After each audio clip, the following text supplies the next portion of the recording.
Hey guys, Lord Naren White here, the Holy Ghost, the one true God. Back with you with the next video in my series, reading Dracula by Bram Stoker. Without further ado, returning to Dracula as read by Lord Naren White. Then, too, Lucy, although she is so well, has lately taken to her old habit of walking in her sleep. Her mother has spoken to me about it, and we have decided that I am to lock the door of our room every night. Mrs. Westerner has got an idea that sleepwalkers always go out on roofs of houses along the edges of cliffs and then suddenly waken and fall over with a despairing cry that echoes all over the place. Poor dear, she is naturally anxious about Lucy, and she tells me that her husband, Lucy's father, had the same habit that he would get up in the night and dress himself and go out if he were not stopped. Lucy is to be married in the autumn, and she is already planning out her dresses and how her house is to be arranged. I sympathize with her, for I do the same, only Jonathan and I will start in life in a very simple way, and shall have to try to make both ends meet. Mr. Holmwood, he is the Honourable Arthur Holmwood, only son of Lord Godalming, is coming up here very shortly, as soon as he can leave town, for his father is not very well, and I think dear Lucy is counting the moments till he comes. She wants to take him up in the seat on the churchyard cliff and show him the beauty of Whitby. I dare say it is the waiting which disturbs her. She will be all right when she arrives. 27 July. No news from Jonathan. I am getting quite uneasy about him, though why I should I do not know. But I do not wish that he would would write, if it were only a single line. Lucy walks more than ever, and each night I am awakened by her moving about the room. Fortunately, the weather is so hot that she cannot get cold, but still the anxiety and the perpetually being awakened is beginning to tell on me, and I am getting nervous and wakeful myself. Thank God, Lucy's health keeps up. Mr. Holmwood has been suddenly called to ring to see his father, who has been taken seriously ill. Lucy frets at the postponement of seeing him, but it does not touch her looks. She is a trifle stouter, and her cheeks are a lovely rose pink. She has lost the anemic look which she had. I pray it will all last. 3 August. Another week gone by, and no news from Jonathan, not even to Mr. Hawkins, from whom I have heard. Oh, I do hope he is not ill. He surely would have written. I look at that last letter of his, but somehow it does not satisfy me. It does not read like him, and yet it is his writing. There is no mistake of that.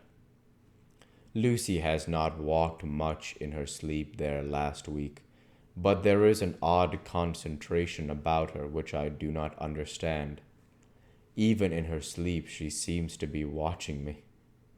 She tries the door, and finding it locked, goes about the room searching for the key. 6 August. Another 3 days and no news. This suspense is getting dreadful. If I only knew where to write or where to go, I should feel easier. But no one has heard a word of Jonathan since that last letter. I must only pray to God for patience. Lucy is more excitable than ever, but is otherwise well. Last night was very threatening, and the fishermen say that we are in for a storm. I must try to watch it and learn the weather signs. Today is a gray day, and the sun, as I write, is hidden in thick clouds, high over Kettleness.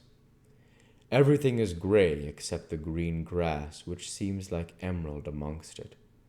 Gray, earthy rock, gray clouds, tinged with the sunburst at the far edge, hang over the gray sea, into which the sand points stretch like gray figures.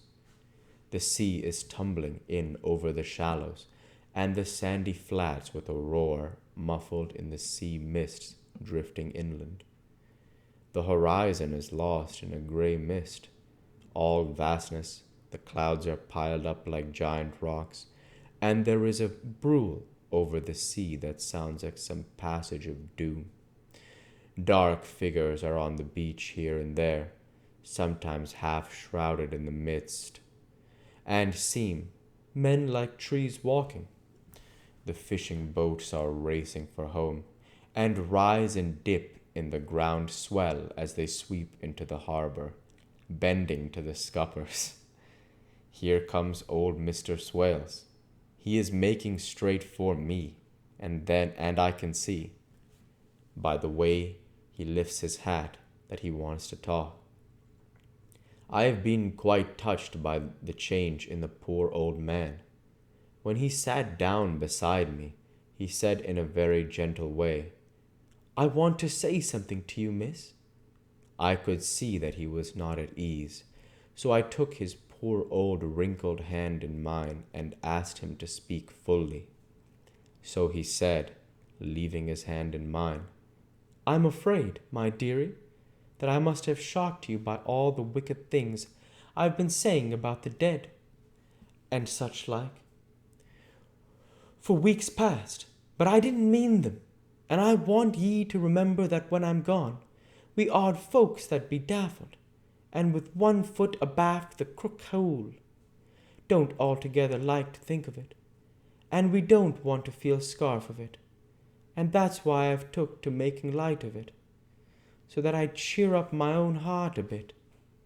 But, Lord love ye, miss, I ain't afraid of dying, not a bit, only I don't want to die if I can help it. My time must be nigh at hand now, for I be odd, and 100 years is too much for any man to expect. And I'm so nigh it, the odd man is already whetting his scythe. Ye see, I can't get out the habit of caffin about it at all once. The chaffs will wag as they be used to. Some day soon the angel of death will sound his trumpet for me. But don't ye droll and greet my dearie?" For he saw that I was crying. "If he should come this very night, I'd not refuse to answer his call. For life be, after all, only a waiting for something else than what we're doing. And death be all that we can rightly depend on. But I'm content, for it's comin' to me, my dearie, and comin' quick. It may be comin' while we be lookin' and wonderin'. Maybe it's in that wind out over the sea that's bringin' with the loss and wreck and sore distress and sad hearts. Look, look!" he cried suddenly. "There's something in that wind and in the host beyond that sounds, and looks and tastes and smells like death. It's in the air. I feel it comin'. Lord, make me answer cheerful when my call comes." He held up his arms devoutly and raised his hat. His mouth moved as though he were praying. After a few minutes' silence, he got up, shook hands with me, and blessed me, and said goodbye and hobbled off. It all touched me and upset me very much. I was glad when the Coast Guard came along with his spyglass under his arm. He stopped to talk with me, as he always does, but all the time kept looking at a strange ship. "I can't make her out," he said. "She's a Russian by the look of her, but she's knocking about in the queerest way.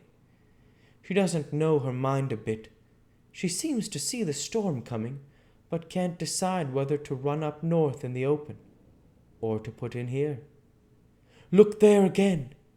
She is steered mighty strangely, for she doesn't mind the hand on the wheel, changes about with every puff of wind. We'll hear more of her before this time tomorrow. Chapter 7. We'll go ahead and stop there for this week before the start of Chapter 7. As usual, I want to say thank you for watching, and I hope you enjoyed. Please like, comment, and subscribe, as it greatly helps the channel. Light be with you all. Take care, and thanks again.